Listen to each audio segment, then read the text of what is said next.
Yes, Ms. Richards. So before the lunch break, we'd looked at a paper from September 1974. The next paper I want to look at is from November 1975.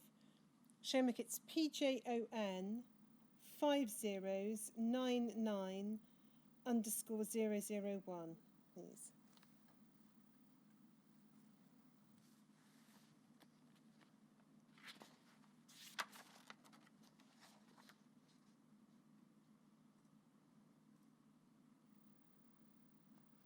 So this is a report from Dr. Peter Jones. It appears to be a report to the Regional Area Health Authority,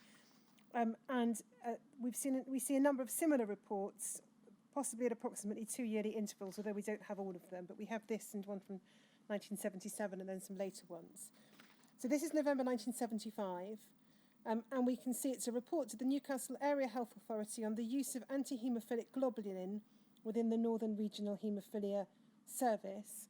Under the heading Available Blood Products, reference is made to the need for treatment with AHG, and then it says human blood products containing AHG at present available for treatment are fresh frozen plasma, cryo and concentrate. FFP only provides a small dosage of AHG in an unacceptably high volume of plasma and is only rarely used for control of minor hemorrhage in adults. Although with expert preparation, cryo is a good vehicle for AHG, in comparison, concentrate has the following advantages. And then there are a series of advantages set out: known dosage, smaller volume, easier preparation, syringe injection, lower incidence immediate side effects, easier storage, longer shelf life, use for home therapy, travel and work away from home. But then this sentence: the major disadvantage of concentrate is a higher incidence of hepatitis. So that is recognised in this document in contrast to the earlier document we looked at. There is then a heading Availability of Blood Products, and the report tells us cryo is made from the blood transfusion service from locally collected blood. AHG concentrate, the report explains, has to be made via fractionation, and reference is made to the 3 fractionation plants in the UK. AHG produced in Oxford is all used for Oxford patients. That produced at Elstree is available to any haemophilia centre, but is in very short supply. A new plant in Edinburgh will be commissioned in the near future. Production of the British AHG product is directly linked to the volume of fresh plasma supplied for fractionation. Until sufficient plasma is forthcoming from regional centres, the fractionation plants cannot produce enough concentrate. On present estimates, only 2/3 of the target figure for concentrate needed to treat Britain's 3,000 severe haemophiliacs will be met by 1977. A further difficulty is that when plasma is used for AHG concentrate production, cryoprecipitate cannot be produced. There is therefore likely to be a time lag during the changeover from cryo to concentrate products. In this period, demands for commercial AHG may increase to cover treatment needs. Shortfall of supply to meet the clinical demand is at present made up by importing commercial AHG concentrate. 3 firms have DHSS import licences. The products are Hemophil, Cryobilin and Prophylaxis. Then there is a description of the position in the northern region. Reference is made to the reorganisation of the Haemophilia Centre network, with the RVI at Newcastle becoming a reference centre for the northern region, with associate centres at Sunderland, Middlesbrough, Darlington, Carlisle and Whitehaven. So that refers back to the proposals that we looked at this morning. Newcastle therefore has a prime responsibility for the management of all patients with hereditary bleeding disorders in the region. And then it refers to surgery, complications and control of the home therapy programme being the responsibility of the Newcastle Centre in the next paragraph. We then see reference to patients concerned and where they live. And the figures here given are 91 severely affected patients known to the centre.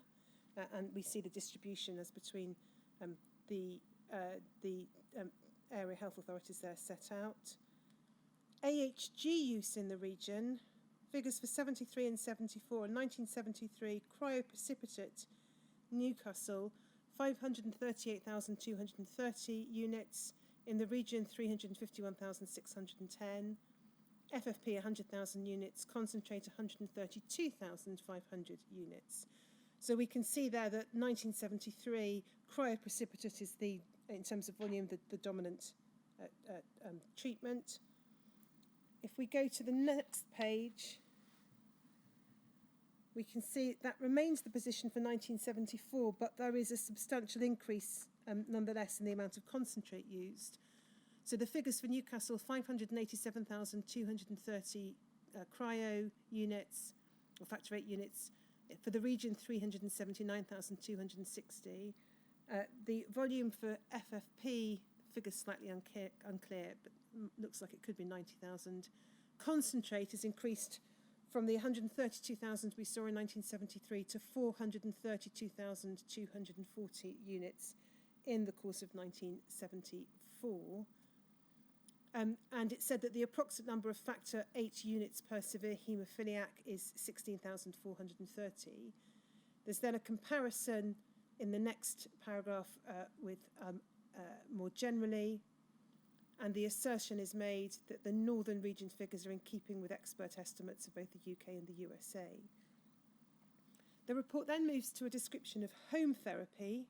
Because home therapy can only be run successfully on concentrate, the introduction of the Newcastle Home Treatment Programme in 1973, when the commercial concentrates were first licensed by the DHSS, is responsible for the larger proportion of the extra finance required to run the centre. And then we have some figures as at November 1975 for home therapy patients.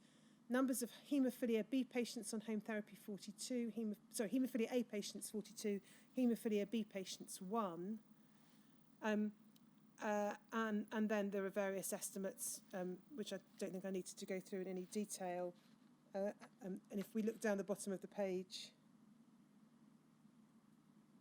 we can see an estimated figure per haemophil unit per patient per year of £2,256. We then go over the page.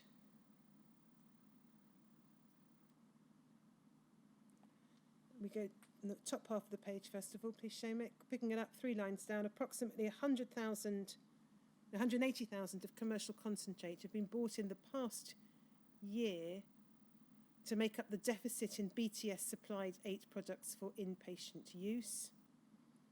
And then there are estimates of expected rise in patients on home therapy and concentrate use.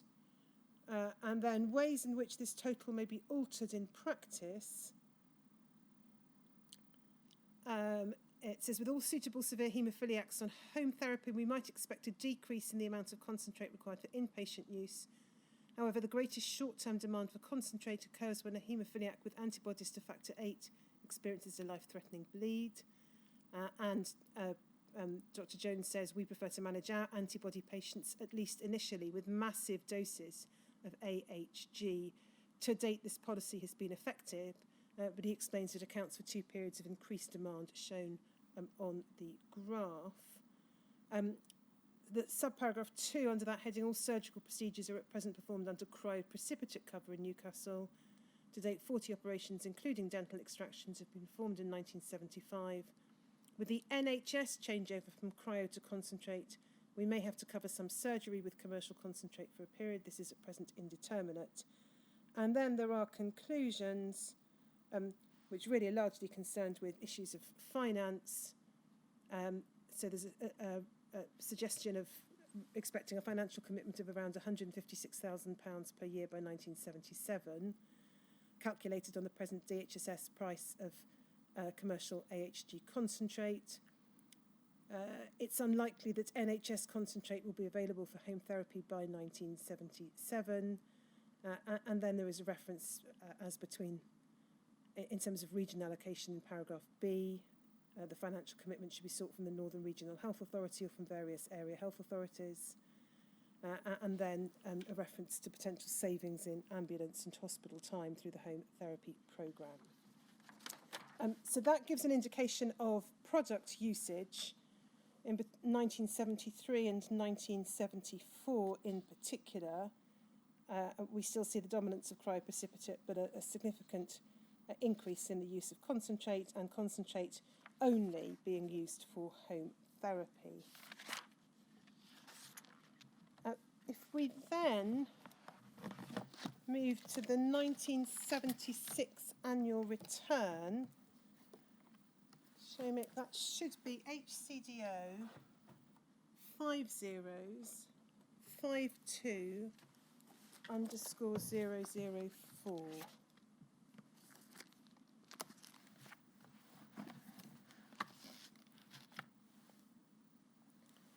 So there's a covering letter from Miss Spooner to Dr. Jones, enclosing copies of the annual returns from 1976.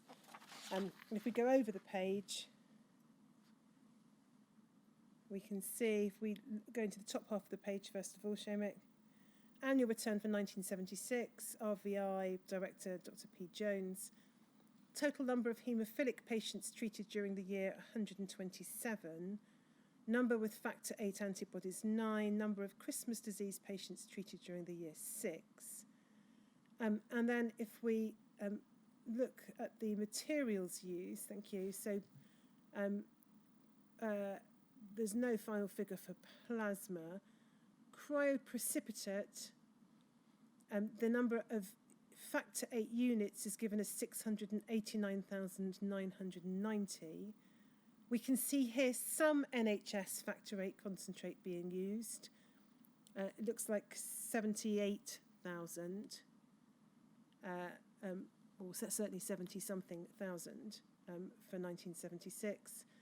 We can see then in terms of the commercial concentrates, factor VIII, the Armour product, 40,655. And then Hemophil, by far and away the largest volume of material used, just over 1.5 million units of Hemophil. Cryobuline, 10,000 or so. Other human factor VIII concentrate, 7,800. Porcine factor VIII concentrate, looks like 170,000 on an inhibitor patient, has been written in there, I think.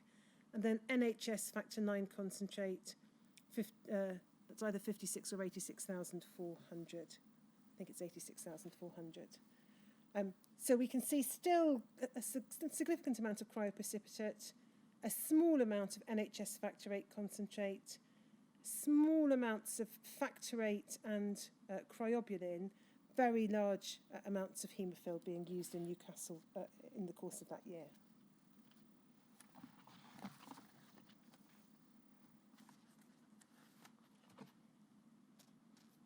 The issue of use of Elstree NHS factor concentrates is further illuminated in two documents. CBLA 308631, please, Shomik.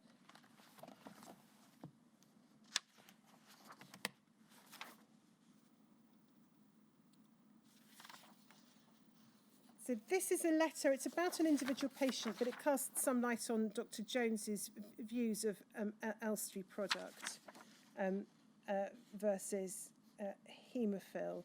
So it's 3rd of February 1976. It's a letter addressed to Dr. Maycock. The precipitating factor in terms of the letter appears to have been the treatment of a particular patient.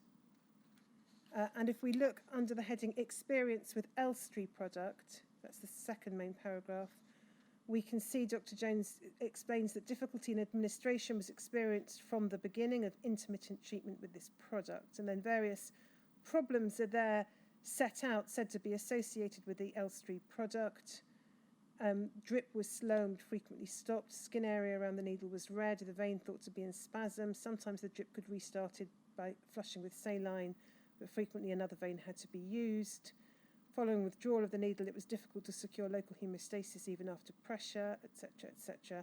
Similar difficulties reported by medical staff giving treatment in the evenings.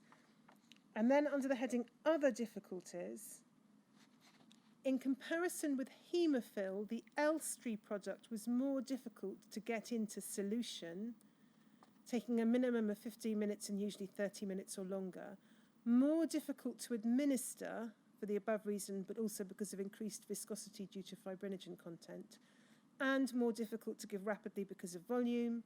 Piercing the stopper was sometimes difficult, the rubber being pressed into the bottle. Because of reactions and volume problems, it took up to 3 hours to administer a dose taking 30 minutes with haemophil. Haemophil therapy had to be restarted and the patient's condition is now improving. I've checked with Dr. Bird, the consultant in charge, during my absence, and he confirms these difficulties, pointing out that the initial good response was due to the commercial product and not to Elstree AHG. Go over the page. We look at the last paragraph. I hope that these observations will prove helpful to you, as we would be very anxious to use a British product if it became comparable with the fractions already on the market. At present, however, size of bottle, volume of fluid required for reconstitution, time of reconstitution, viscosity, and difficulty in this particular patient with vein reactions rule out any possibility of either further treatment of antibody patients requiring high-dose AHG or, more important, using the present British product in our home therapy programme. So those are the views of Dr. Jones expressed to Dr. Maycock in early 1976, indicating a clear a wish in principle to be able to use Elstree product with a clear preference for the haemophil product. There's a letter further that year, again to Dr. Maycock, OXUH 40752, please, Shomik.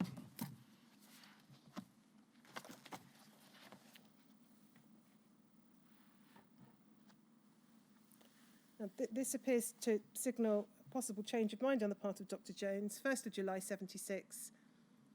I'm writing to ask if the time is right for me to put in a bid for regular supplies of the Lister concentrate. As you know, we are running a home therapy programme in the Newcastle region, and this is solely dependent on commercial AHG at enormous expense. I understand from speaking to Catherine Dormandy that you've been able to back her programme, and I would, of course, be interested with even a few of our patients. We are, of course, very willing to supply you with any information you may require from follow-up of these patients. We at present have 45 Hemophilia A patients on home therapy. Of these, 10 are participating in a survey being run by Lord Mayor Treloar College. They are therefore committed to being on the same product for another year. A request there, possibly to be able to have Lister concentrate. The reason given in this letter appears to be expense, solely dependent on commercial AHG at enormous expense.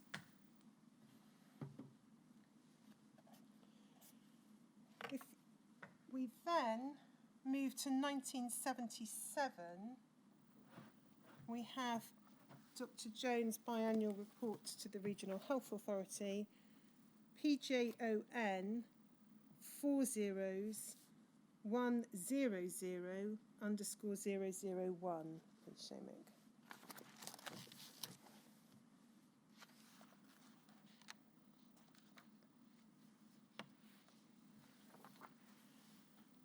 So this is headed Report to the Newcastle Area Health Authority on Factor VIII Concentrate Therapy, May 1977. In the last report to the AHA, December 75, the various therapeutic agents for the treatment of classic haemophilia A were listed, and reasons given for the choice of freeze-dried concentrates rather than cryoprecipitate in the home care programme. At that time, 42 severely affected haemophilic patients from the northern region had been trained to treat themselves at home using an imported commercially prepared concentrate. This product was also being employed in the hospital programme, both this and its use in home therapy being dictated by a shortfall in NHS supplies prepared from native blood. So the suggestion there being its lack of NHS concentrate rather than preference, which is driving the decision making.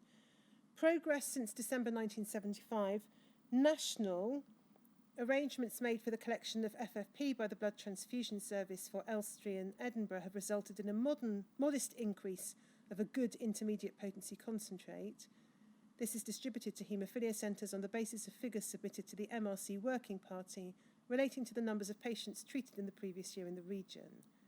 Progress has been slow, and at this time supply remains very inadequate in every region.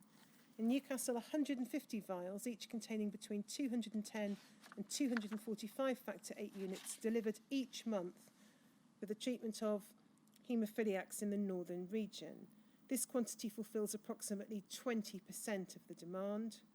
Nationally, the estimated requirement for Factor VIII has remained at a minimum of 40 million units per year since 1974. Although it's been shown that this requirement could be met by the voluntary donation programme of the BTS, there is still insufficient fractionation capacity at both Elstree and Edinburgh. Maximum capacity at Elstree, including a proportion made in Oxford, is 15 million units per year. Thus, although the Northern BTS is at present able to supply sufficient fresh frozen plasma to meet approximately 75% of the total Northern demand for Factor VIII, this target cannot be fulfilled in the absence of government investment in fractionation facilities. So that's the national picture. Local, whilst regular supplies of NHS concentrates started towards the end of 1976, so that's, as we understand it from the documents, the first time that NHS concentrates started to be used regularly at Newcastle, end of 1976.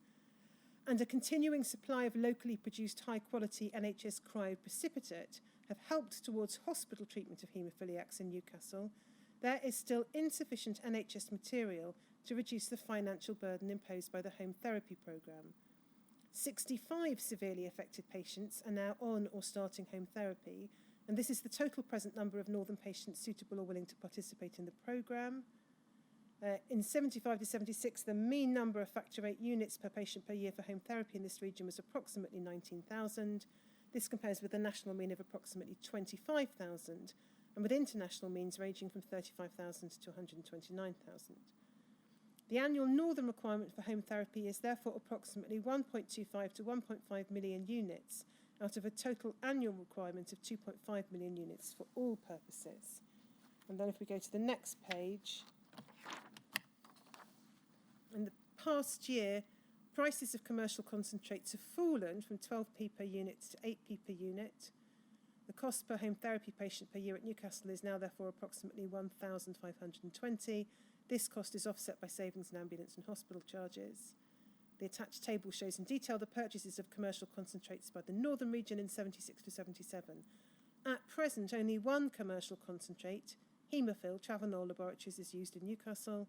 In the past year, small quantities of other concentrates have also been used, chiefly for the treatment of complications in patients with Factor VIII antibodies. And then under the heading Future Demand, with the maximum number of acceptable patients on home therapy, demand should now be relatively stable. A small number of younger patients trained for on-demand home therapy are being prescribed limited prophylactic therapy in an attempt to prevent recurrent joint hemorrhages. Present UK evidence suggests that prophylaxis increases Factor VIII requirements by about 14%. In the absence of an NHS alternative, all home therapy patients are dependent on commercial concentrate. The alternatives available in the UK are, and he then lists Haemophilia, Coate, Factor VIII, cryoglin and Propylate. If we go over the page, if we zoom in on the top half of the page again, thank you. Haemophilia and Coate are high-potency products. The remainder are intermediate products like the NHS product. With the exception of Coate, all products are 8p per unit or more. Qatar has recently introduced a price of 6.5p per unit to last until November 77 when the new DHSS contract is issued. In view of this price change, we have given much thought to changing patients from Haemophilia to Coate, with a possible maximum saving of £7,500 in the next 5-month period. The two products are comparable, Haemophilia having the relatively minor advantage of faster solubility.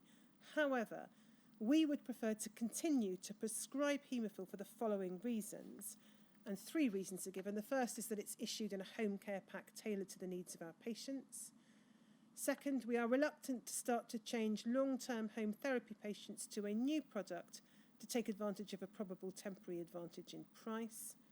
And then third, we have no problems with supply, administration or patient acceptability with Haemophilia and are reluctant to expose patients to another plasma pool from a different population of paid donors.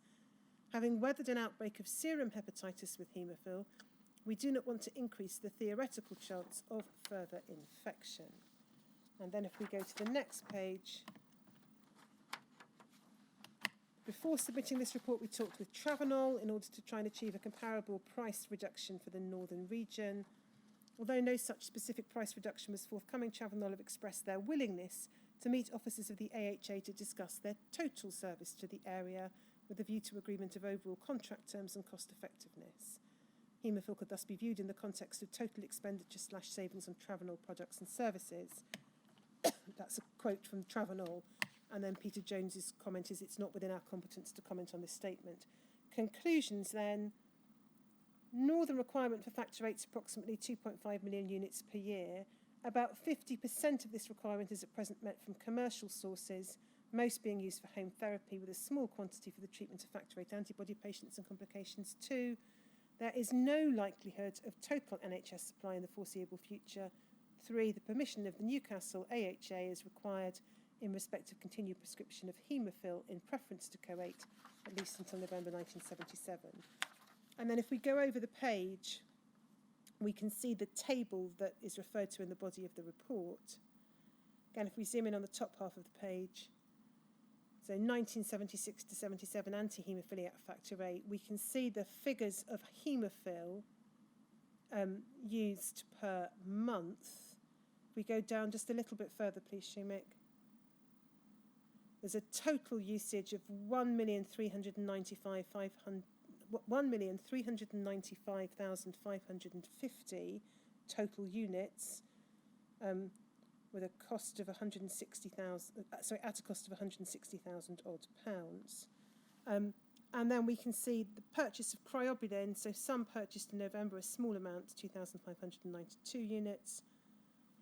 Porcine globulin, 191,000 units purchased in April, and then factor VIII purchased between June and September in relatively small magnitudes, giving a total overall of 1,632,122 units of commercial concentrate purchased in the 76-77 period. So that gives us the information on what was being used and essentially why in the Newcastle region in the period between 1974 and 1977. There's then a document that it may also be worth looking at from October of 1977, PJON 40/147_001.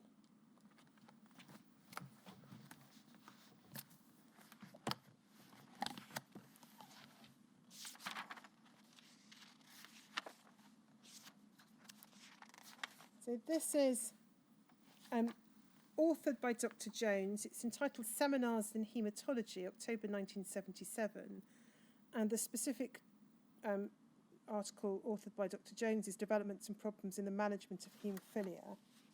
And this tells us a little about Dr. Jones's approach to the treatment of children, but also clinical arrangements for haemotherapy, prophylaxis, and addresses issues of hepatitis.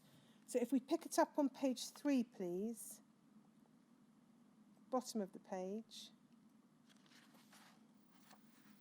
Just ask you briefly to note in that last paragraph on the bottom of the page, with the advent of cryoprecipitate and lyophilized factor VIII concentrates, haemophilia management has moved into the field of preventive medicine. The recognition that by the age of 7 years, most severely affected haemophiliacs can tell that they're bleeding internally well in advance of the appearance of physical signs provides the rationale for rapid outpatient transfusion and home therapy. So again, discussing both concentrates and cryoprecipitate as having made significant differences to haemophilia management. If you then go on, please, Shomik, to page 8, I think.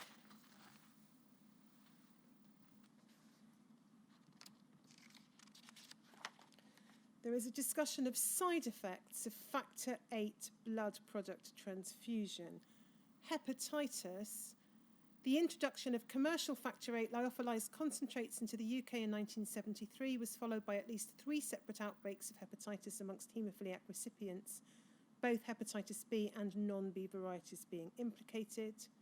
The outbreaks were associated with batches derived from paid donor plasma pools of up to 6,000 litres.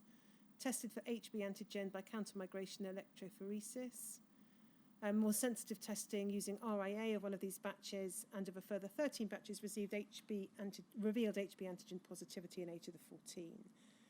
Since these outbreaks, one of which involved 15 haemophiliacs in Newcastle, the incidence of new cases of hepatitis has rapidly declined. Reasons for this decline are probably the increased sensitivity in testing of individual donations by the manufacturers, who screen out positive donors, and the development of an increased resistance to infection in the haemophilic population. The basis for that view is unclear from this document.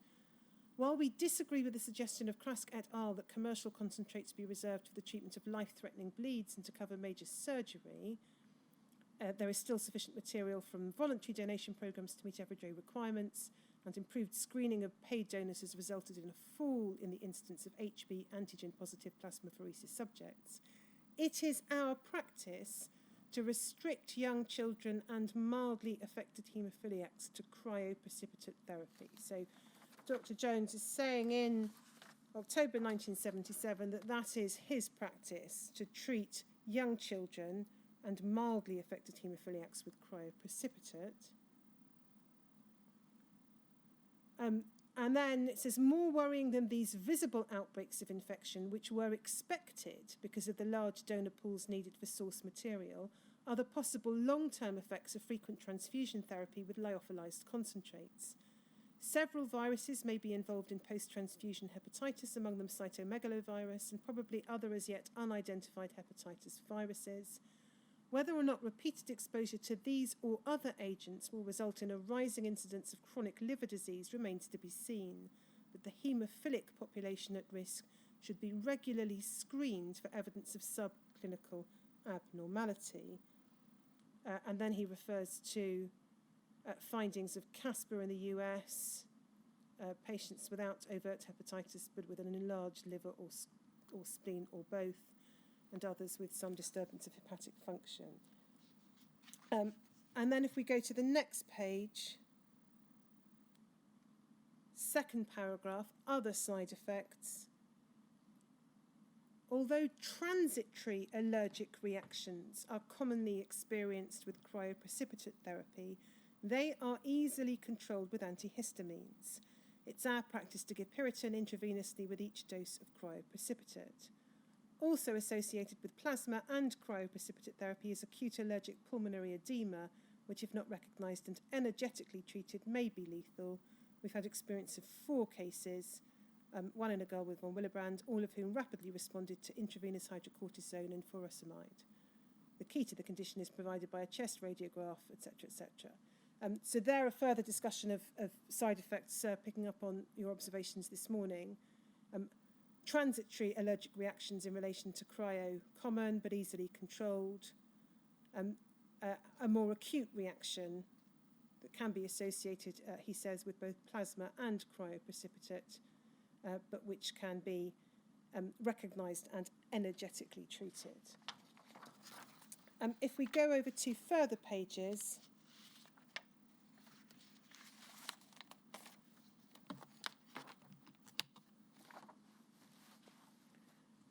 we see then a discussion by Dr. Jones of various matters relating to routine clinical practice in Newcastle. In the past, when the haemophiliac was an intermittent visitor to a casualty department or acute medical ward, more attention was likely to be paid to the treatment of his hemorrhage and to his earliest possible discharge than his general physical, psychological and social health.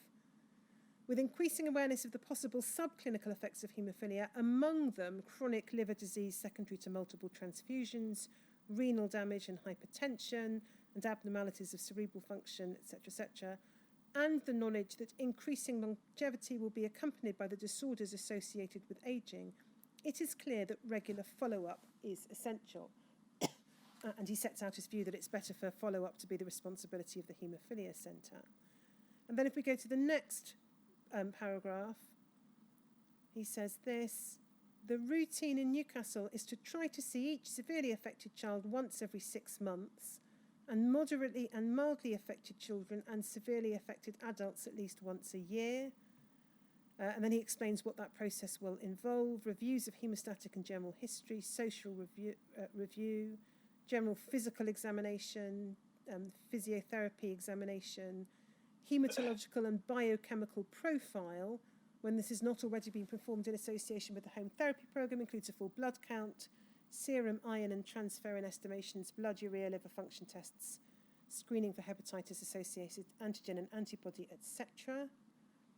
As far as possible, this is the next paragraph, the follow-up clinics are kept as informal as possible. Every opportunity is given for a family to discuss their problems in private. And then there's a discussion about record keeping, and it said it became obvious that the usual hospital medical record system was not designed for haemophiliacs. With the help of a number of organisations, we are at, if we go over to the top of the next stage, presently attempting to design a workable record-keeping system for haemophilia. As a secondary objective, the system is being designed to allow for the long-term comparison of data from individual treatment programmes. So from this article, excuse me, we learn in terms of treatment policy, it's said to be the Newcastle Centre's practice to restrict young children and mildly affected haemophiliacs to cryoprecipitate. We see, in part at least, Dr. Jones's approach to hepatitis, and we see the arrangements in terms of clinical follow-up at severely affected children twice a year and others and adults at least once a year.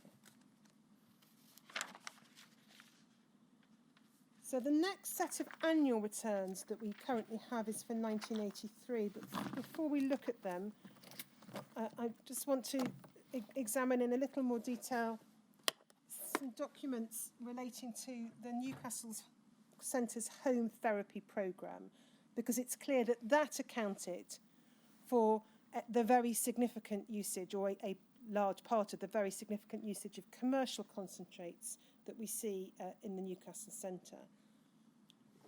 First of all, in terms of the general approach to home therapy, if we go to WITN 0841011, please.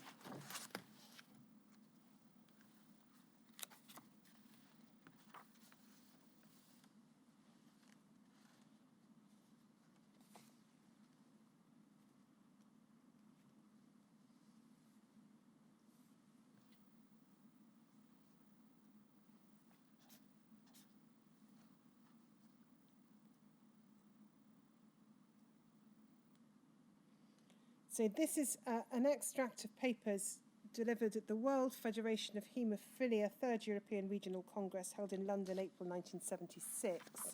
And it's the Congress at which a number of members of staff associated with the Newcastle Haemophilia Centre gave papers. If we go to, I think it's probably page 23, Seamus.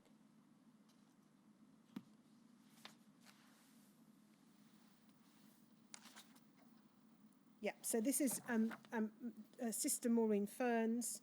It says she joined the team in 1973 as the full-time nursing sister. And if we go over the page, we see her paper.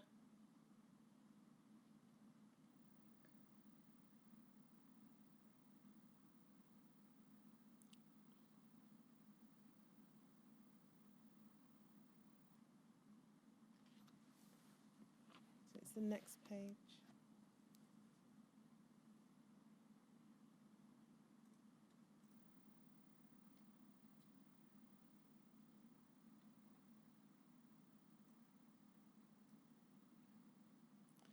We can see she delivers a talk entitled "The Role of the Haemophilia Centre Sister," and she talks about her perception of the changing way in which treatment is provided over the years.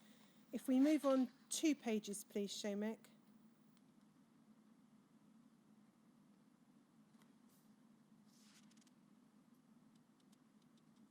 We will see at the bottom of the page the enthusiasm that was expressed by Sister Ferns for the home treatment programme. One of the most rewarding parts of my job has been to run a home treatment programme. I say this because it's wonderful to see how it's changed the life of the haemophiliac and his family to that of relatively, quote, normal people. There are at present 54 patients in the Newcastle region receiving home treatment.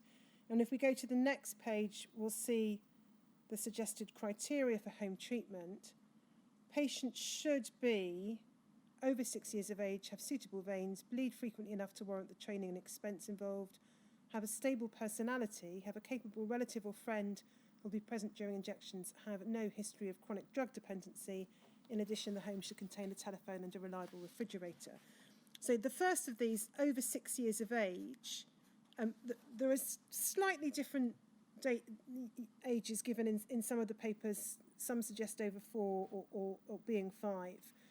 But this, as a contemporaneous document, suggests the policy was to move to home treatment once a patient was either 6 or as this says, over the 6 years of age.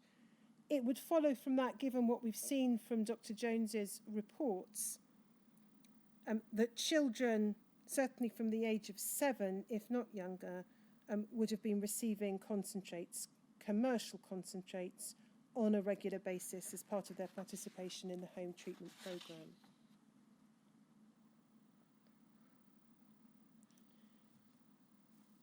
The the next document I wanted to look at in terms of the general support for home treatment from the Newcastle Centre is Dr. Jones's testimony to the Lindsay Tribunal. That is, I think, LIND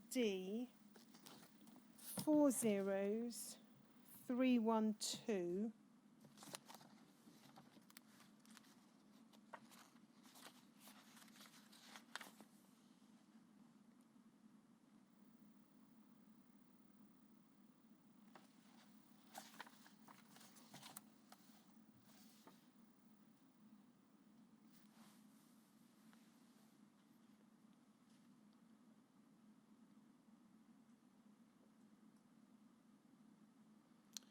We'll come back to Dr. Jones's evidence to Lindsay on a number of topics in the course of the afternoon or tomorrow. But if we go to page 10, please.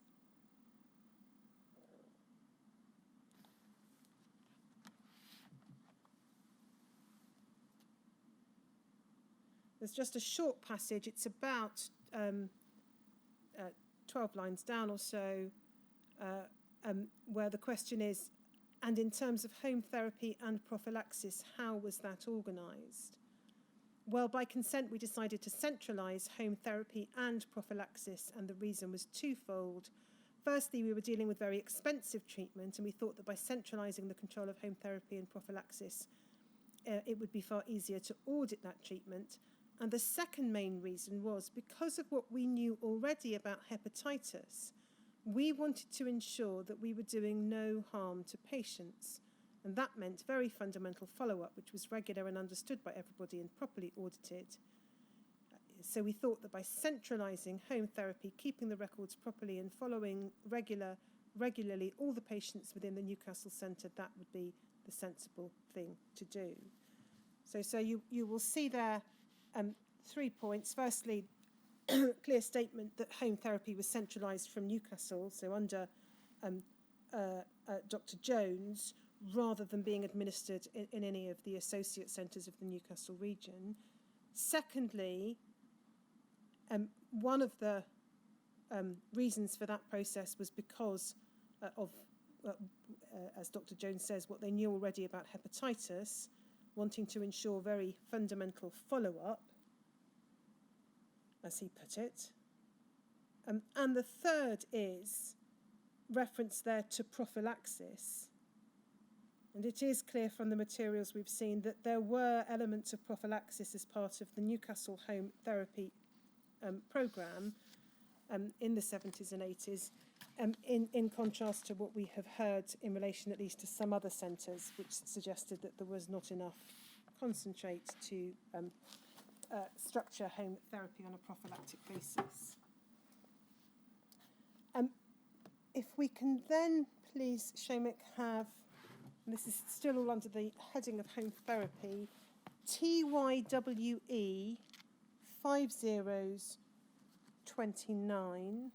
please.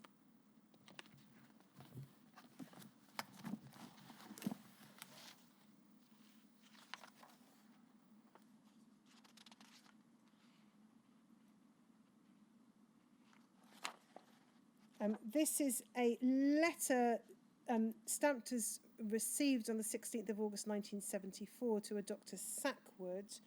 It's from Dr. Jones. It deals with a number of matters, including, if we go over the page,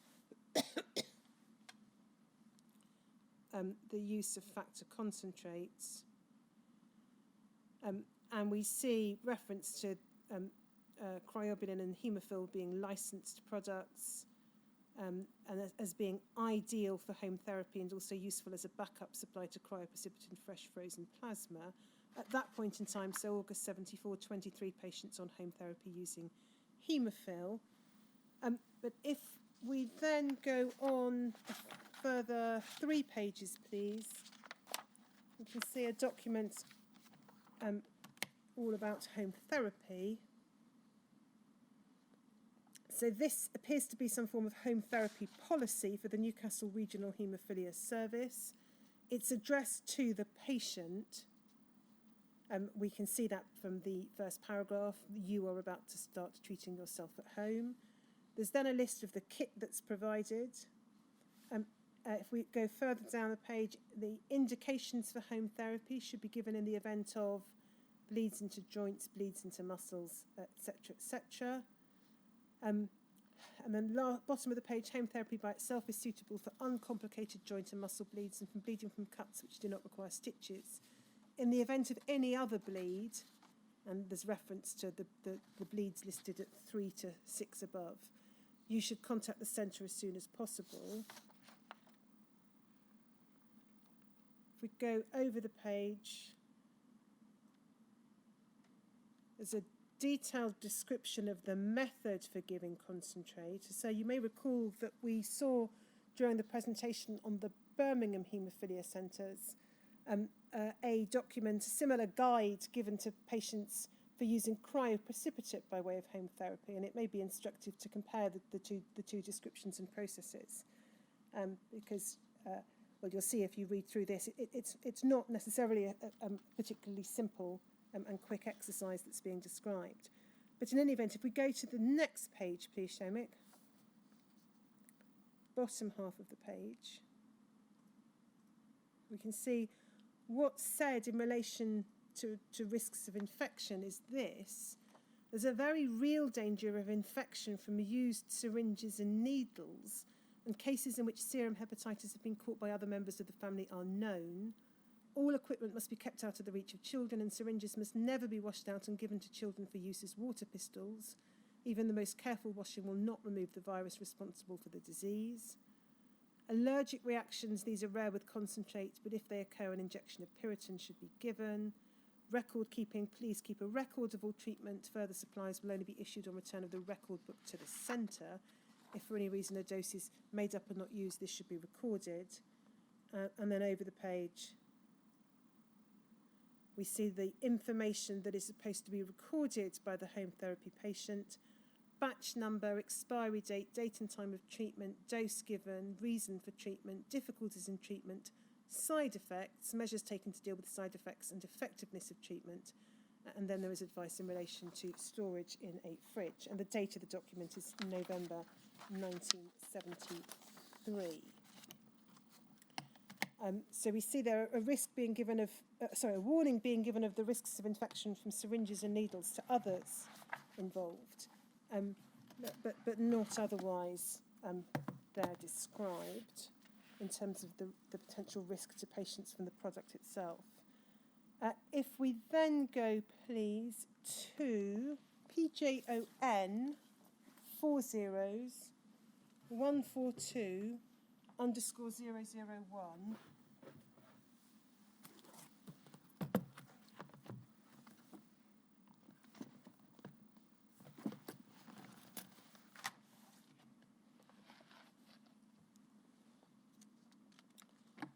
We can see here the bottom left-hand column. We go. That's it. There's a letter from Dr. Jones. It's the Lancet, July the 20th, 1974, talking about home therapy. And we can see from it Dr. Jones's fervent support for home therapy. In this centre, it takes 2 days to train an experienced haemophilic patient to treat himself at home. With immediate treatment, haemophilic bleeding stops, so does pain, loss of function and long-term crippling. The expense of home therapy is considerable. However, like Dr. Biggs, we think that to withhold such treatment is unethical, and we think that in purely economic terms, the costs will be largely offset in savings in hospital and ambulance time. For years, the daily struggle to obtain enough factor VIII containing material, usually cryoprecipitate, to meet the needs of haemophilic patients has been a therapeutic nightmare. Although in the Newcastle area we have received an excellent service from our regional transfusion centre, the needs of growing children and the increasing use of surgery have meant that demand has often outstripped supply.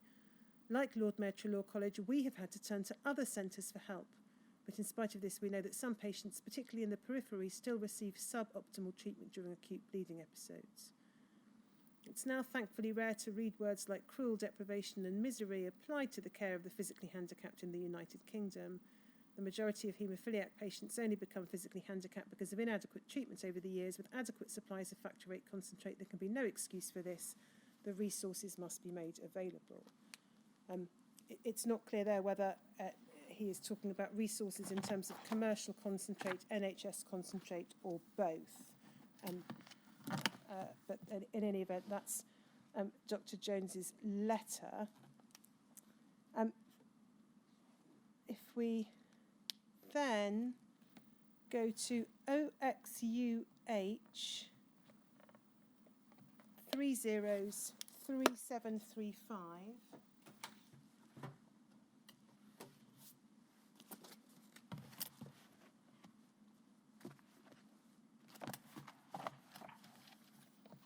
You can see this is a meeting of Haemophilia Centre directors in 1975.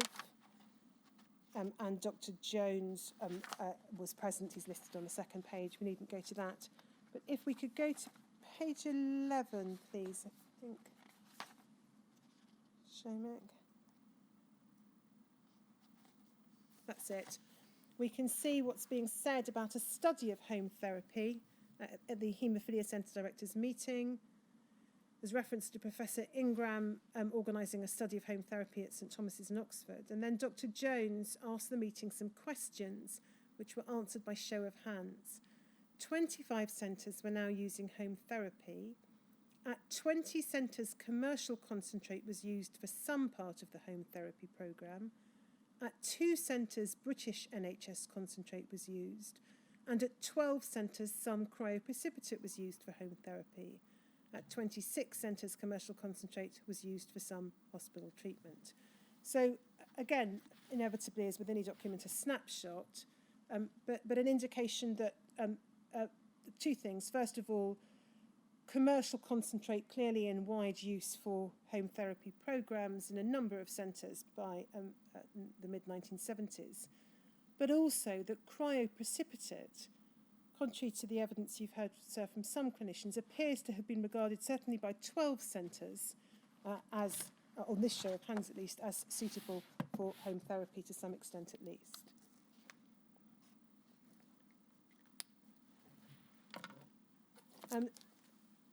If we move then to, PJON 40144_001, Shomek.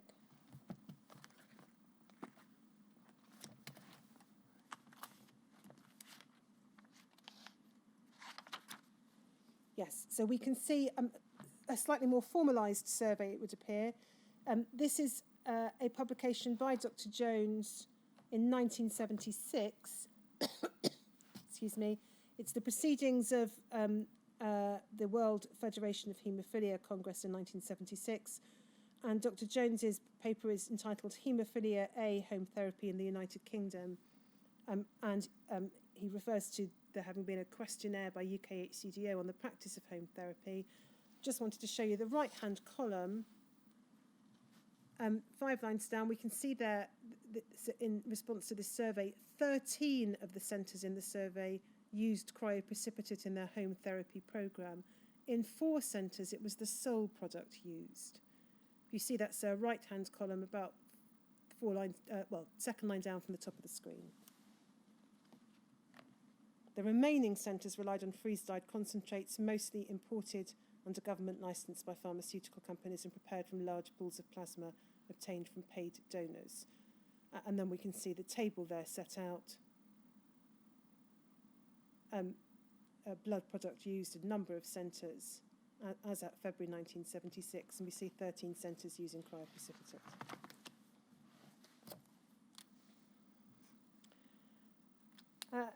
If we go next then to CBLA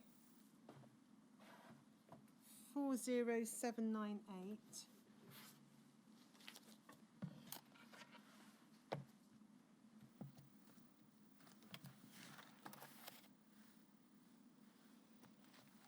This is a letter from July of 1978 from Dr. Jones to Dr. Maycock, or now Sir William. You will recall, so we looked earlier at letters in which, a letter in which Dr. Jones set out the disadvantages of the NHS product in practical terms.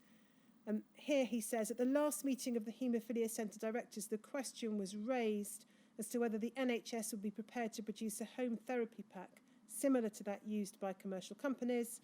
There was general support from directors for an NHS home therapy pack, and as chairman of the Home Therapy Working Party, I'm writing to ask if you have any views on the matter. We'd be very prepared to discuss with you or your staff the contents and design of such a pack if you feel it would be practicable to produce one. So it would seem an invitation to make NHS concentrates more user-friendly and convenient for home therapy use. If we could next then go to NHBT 5042, please, Seamus.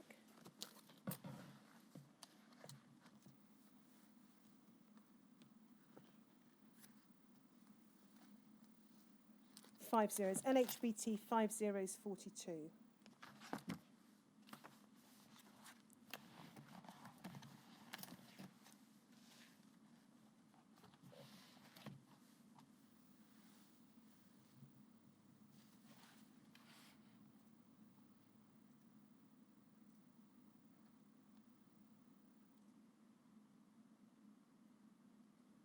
No?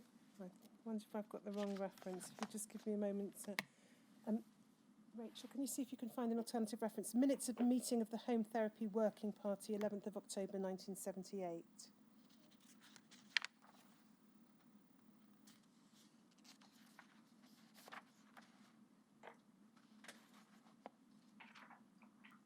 We can come back to it if need be.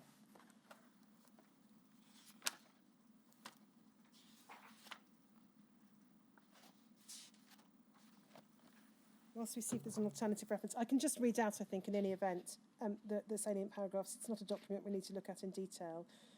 As I've indicated, Dr. Jones was chair of the UK HCDO Home Therapy Working Party, and this is the set of minutes of its meeting of the 11th of October 1978. There is reference to delayed development of a home therapy programme in Scotland. There's reference to having regard to figures for home therapy in the UK in 1977, returns suggesting increased use of cryoprecipitate and of commercial concentrate.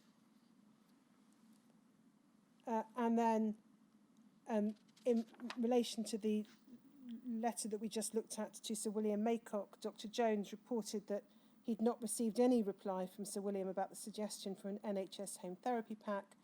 Sir William had now retired, and then the observation is there seemed little point in pursuing the matter unless there was a marked improvement in NHS concentrate supply, that Dr. Jones would contract the new director of Elstree for advice.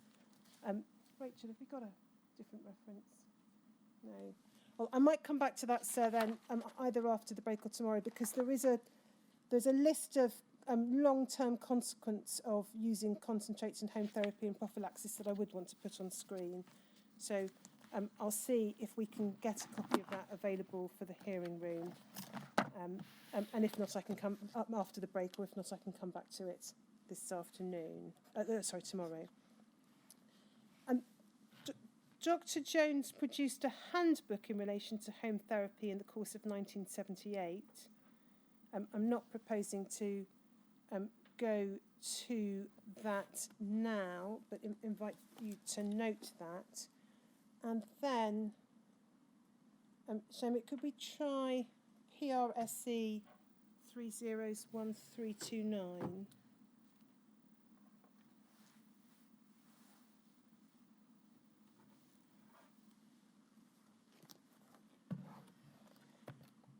Yes, so we can see bottom of the page.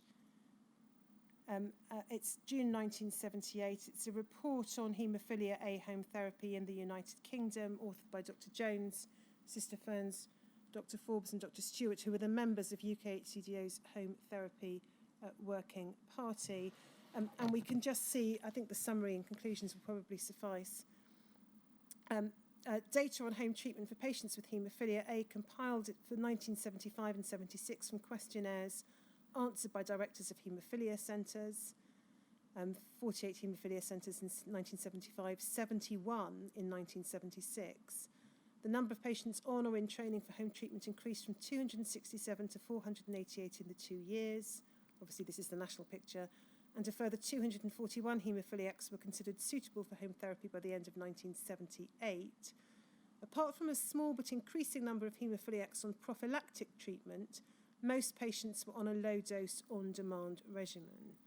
And then it says an estimated 55% of the blood product used for home therapy in the UK in 1976 was imported from commercial sources, despite the fact that the numbers of patients on home treatment have increased, so that about 60% of the potential population were receiving or being considered for home treatment in 1976. Inadequacies in the service still remain.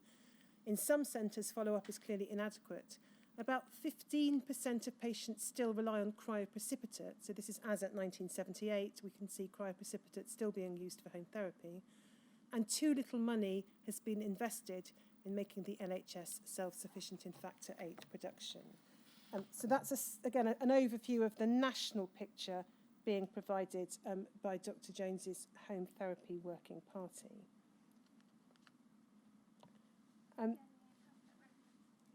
Yes, please.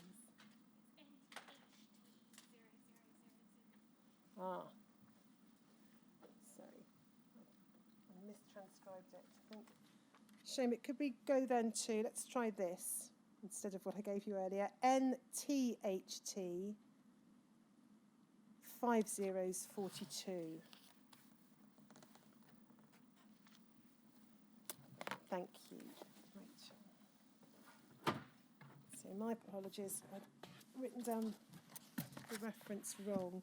So these were the minutes I was referring to a few moments ago.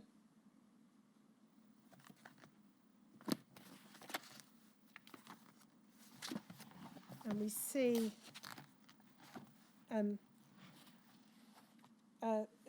bottom of the page, we see Dr. Jones presenting interim figures for home therapy in 1977, the return suggesting rather than the improvement expected in the use of British concentrate for home therapy, there had been further erosion with increased use of cryoprecipitate and commercial concentrate. So again, it would appear insufficient quantities of NHS concentrate available for usage in home therapy, leading to reliance on cryoprecipitate but an increase in commercial. And then if we go over the page, under the heading Prophylaxis, 3B, we see MF reported, that's Maureen Ferns, interim figures for prophylaxis. 3 centre directors were still to report. To date, 24 directors prescribed prophylaxis for 72 patients. And then if we go to the next page, we can see bottom half of the page, the heading long-term side effects. CF, that's Charles Forbes, reported the results of discussions in Glasgow on morbidity monitoring in haemophiliacs. He summarised the possible long-term sequelae of concentrate infusions as beneficial or adverse. And if we could go on 2 pages, please, we can see that's an appendix.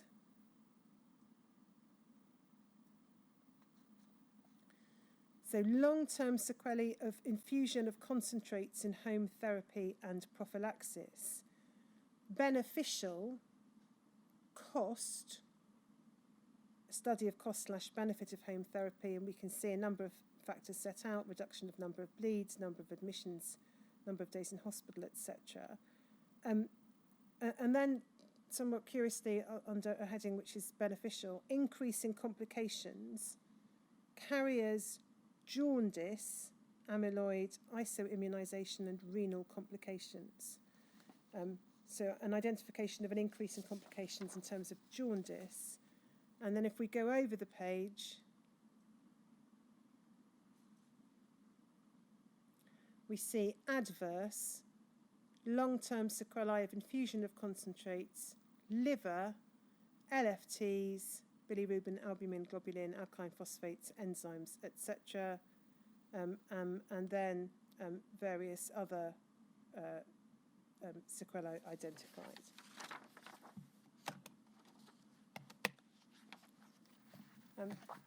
So that's the product of Dr. Jones's Home Therapy Working Party's report, minutes in 1978. So there's then, just on the topic of home therapy, I think one other document to look at. So Mick, it's PJON 602.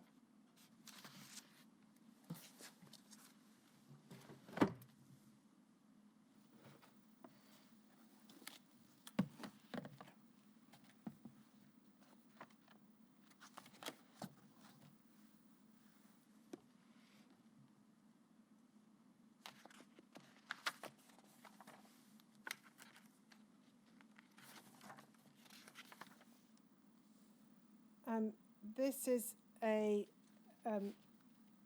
document authored by Dr. Jones, Haemophilia Management, a Physician's Guide to the Treatment of Haemophilia. And if we go to the 3rd page,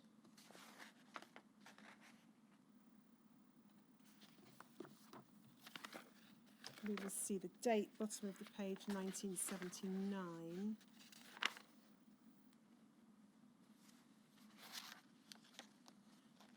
And then if we go to, I think it should be page 84, Seamus. Unfortunately, it's not got consecutive numbering.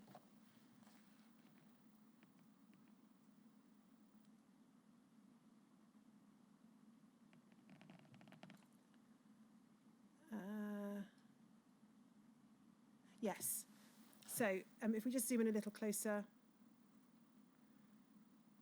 so we can see a broad description of what home therapy includes. And if we look at the 3rd paragraph, it says this: although it is generally agreed that the lyophilized concentrates are the best products for home therapy, cryoprecipitate, or in the case of factor V deficiency, for example, fresh frozen plasma, might be used. So Dr. Jones recognising the possibility of using cryoprecipitate there for home therapy. Whilst we're in this document, you may want the next paragraph. Yes. Oh yes. Many of the firms supplying lyophilized concentrate market home therapy kits, which contain all the equipment required for self-infusion. Cryoprecipitate is usually pooled before use, the individual packs being flushed with sterile saline to increase the yield. Several devices have been designed to make this task easier, and the product therefore more likely to be aseptic. There is also, to avoid the need to come back to this, a passage in this book, or in this handbook, in relation to hepatitis risks. If you'll forgive me for a moment, I'm just going to try and work out what page it's on, because the page numbers are not consecutive. Try page 30, Shomik.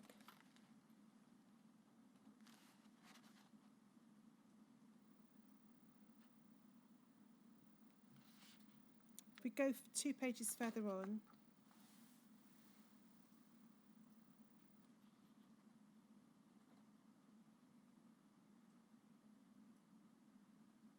that's it. So if we zoom in on the section headed side effects, and I should say this is in the context of a discussion of lyophilized concentrates.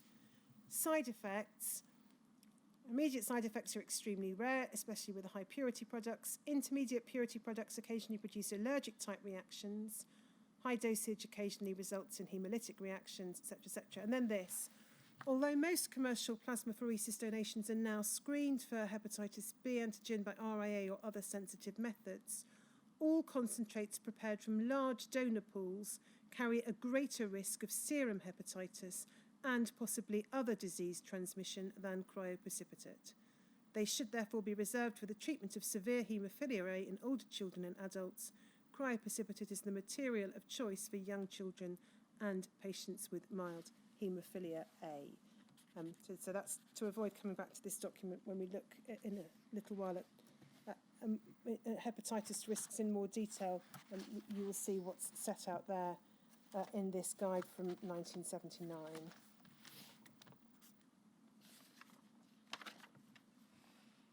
So I note the time. Yes. We can take a break now or carry on? Well, shall we take a break and come back at, shall we say, 10 to 4? Certainly. 10 to 4, thank you.